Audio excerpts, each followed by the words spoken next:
Hello and welcome to Basic Doctrine 102, lesson number 11. We are on Roman numeral number 2. Where did sin originate? Where did sin originate? And letter A says, sin entered the universe through Satan. And so there's a few verses that talk about that, but the beginning of sin, the origin of sin was not God. I mean, there was an allowance, obviously. I don't understand that completely, but there was an allowance by God for sin to enter the world. But this passage of scripture and a couple other ones will say that it was through the entrance of sin came through Satan himself, or Lucifer, or what other names he possibly goes by. Ezekiel 28 verse 15 says, "You were perfect in all your ways from the day you were created till iniquity was found in you." And then 1 John 3:8 says, "He who sins is of the devil, for the devil sinned from the beginning." And the beginning of what, I'm not really sure. It doesn't really give us a clue, but it does say that he sinned from the beginning. So in other words, he was the beginning of sin. Sin originated with Satan. Number 1 under A says, there was no sin prior to the transgression of Satan. So there was no sin at all in any of God's creation prior to Satan's transgression. I think we talked about this, where it was Satan's pride as the worship leader and how he saw the worship that was intended for God, and he kind of like felt like he deserved it, so he had the pride rise up in him, and that's how he sinned. Number 2 says Satan's sin was the sin of choosing his own will over God's will, the sin of self-will. And so you can see in that verse, in that passage, I'm going to read it to you, Isaiah chapter 14, where there's some things about it that are really important. It says, "For you have said in your heart, I will ascend unto heaven. I will exalt my throne above the stars of God. I will also sit on the mount of the congregation on the furthest sides of the north. I will ascend above the heights of the clouds. I will be like the Most High." And so the 5 wills there from that passage of scripture are the wills of self-ascendancy, self-exaltation, self-enthronement, self-centeredness, and self-sufficiency. And so what I wanted to tell you is that when you look at what Satan did and how it was all about self-will, it was about self. He wanted to do what he wanted to do rather than doing what God wanted him to do. You see the exact opposite in the Garden of Gethsemane, where Jesus is being tried or tempted, or he's under extreme duress because he knows he has to face the cross. He knows that the things that are coming at him will be very difficult. And through the middle of that, he constantly says that he's not concerned about his will, but about the will of his Father. And so he goes through everything that was planned, everything that was decided, everything that would provide for the salvation that we enjoy as believers. And that was a putting down of his will in submission to the Father's will. And so with Satan here, we see exactly the opposite, his exaltation of his own will over what obviously God wanted. Number 3, Satan's sin was the worst sin ever, in that he sinned without a tempter. So there was no one coming to him, there was no one pushing him, there was no one saying, hey, let's sin. That sin completely originated in him. So I believe that God creates all of his beings who are sentient with a free will. And so we all have a choice to make at some point. So if you're considered sentient, or you have thoughts about yourself and about your life and about those types of things, about who God is, then that's what sentient is considered. I mean, you can't think of a moth as being sentient, or even a deer or some other type of mammal. Though they may have a higher level of intelligence, they don't understand. They're not completely self-aware to the point where they build houses and they create tools and they do all these other things that humans do. So there's a different idea of sentient when it comes to the top things that God created, angels being one of them. And so all those sentient beings, I believe God has given a free will, and so Satan had a choice to make in that, and so did all the other angels who fell with him. Number 4, God had nothing to do with the entrance of sin, James chapter 1, verse 13. God can do nothing that would violate his moral attributes. And so James chapter 1, verse 13 says, "Let no one say when he is tempted, I am tempted of God. For God cannot be tempted by evil, nor does he himself tempt anyone." And it's interesting that when you think about it, it's hard for us to wrap our minds around that before Satan, there was no sin in the world. And we read this passage of scripture, which says that he doesn't tempt anyone, nor can he himself be tempted. So it's very hard for us to grasp because of our thinking process and our inability to completely reason things out correctly because of the sinfulness of our flesh, but also because of our finite intelligence versus God's infinite intelligence. Letter B says, sin entered the human race through Adam and Eve, Genesis chapter 3, Romans chapter 5, and 1 Timothy chapter 2. Romans chapter 5, verse 19 says, for by one man's obedience, disobedience, many were made sinners. So also by one man's obedience, many will be made righteous. So what is the extent of sin? What is the extent of sin? How has sin, what does it do? Or how far has it gone? There are some people who believe that the reason why we haven't gone to some of the other planets or stars is because our sin hasn't affected them, and sin in general hasn't affected them.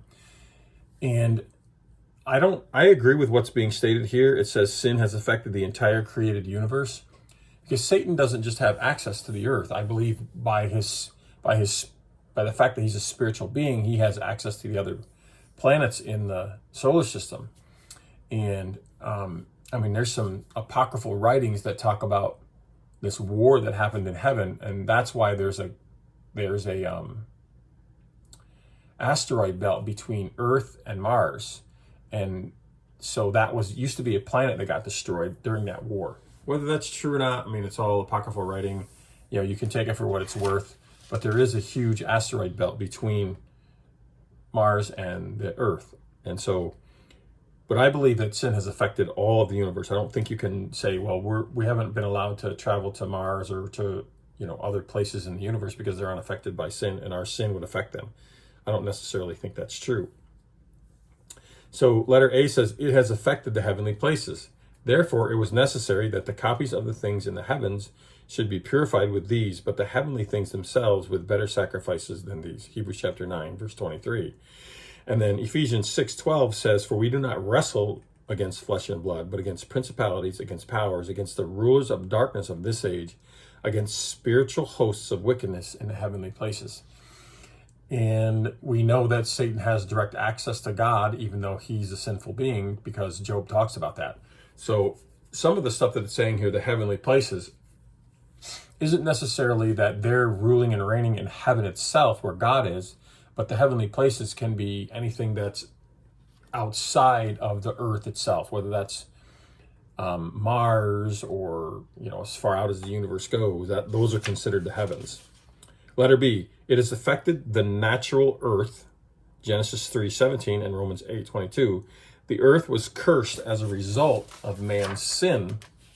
Romans 8:22 says, for we know the whole creation groans and labors with birth pains together until now. And so when you think about that the earth was tainted by the sin of humanity, there's a passage of scripture, or several passages of scripture that talk about this that are very interesting, where in Genesis chapter 4, it says, God says the blood is crying out from the ground that opened its mouth to receive your brother's blood. And so the earth is not just some random planet. I believe that it's living.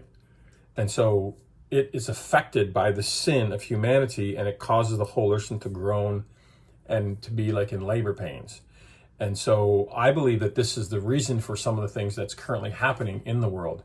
If the world is sick, like with a virus, because of sin, then the temperature of the earth is naturally going to go up. When we catch a cold, when we get a virus, then our temperature rises in our bodies. And so people talk about global warming, and they don't realize that I think the reason for it, the spiritual reason for it, and that's why they call it climate change, because they can't nail down the real reasons why these things are happening, is because of the sin of humanity. And it's going to reach a point where God's going to have to save the earth or rescue the earth.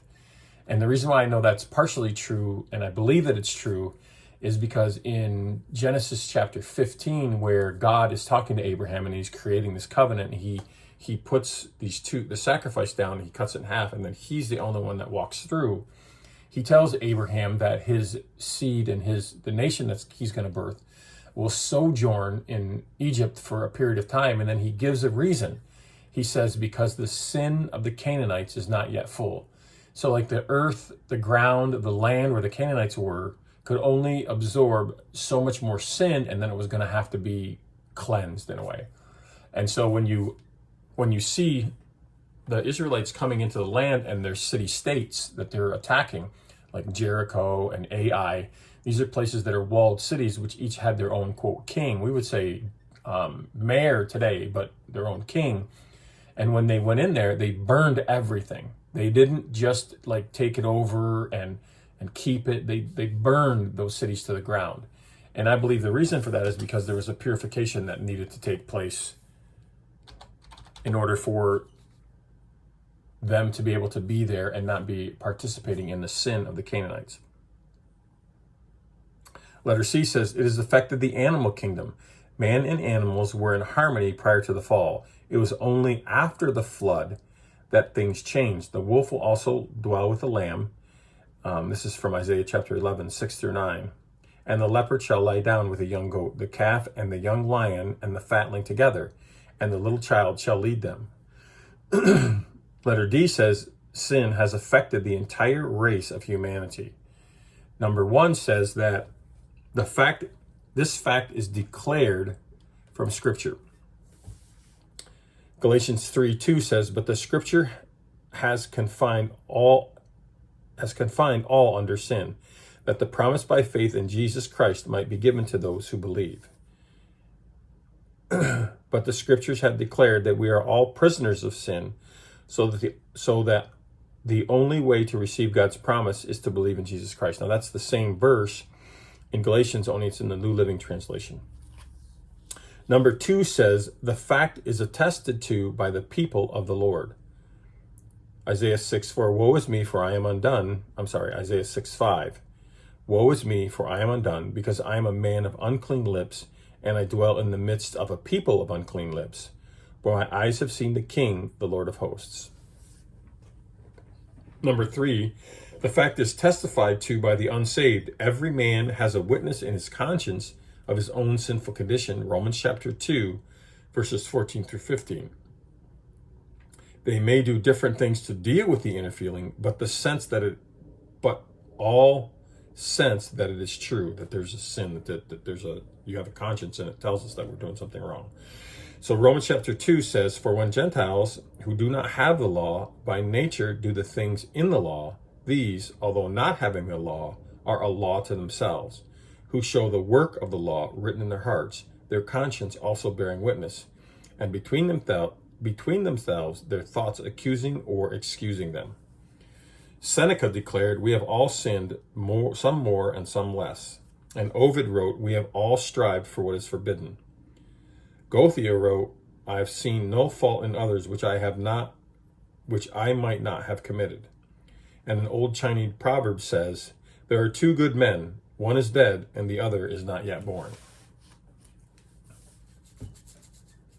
Number 4, the natural earth itself testifies that something is out of order in the universe. Romans chapter 8, verse 22 says, it might seem natural to suppose that every time a man sins that he would know a little more about sin, its nature, and its effects, and its methods.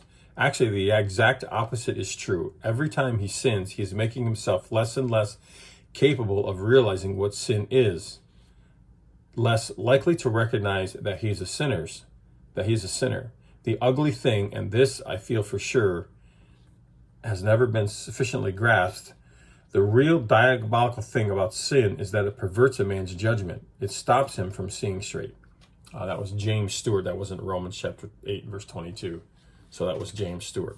So having said that, that concludes lesson number 11 for this week.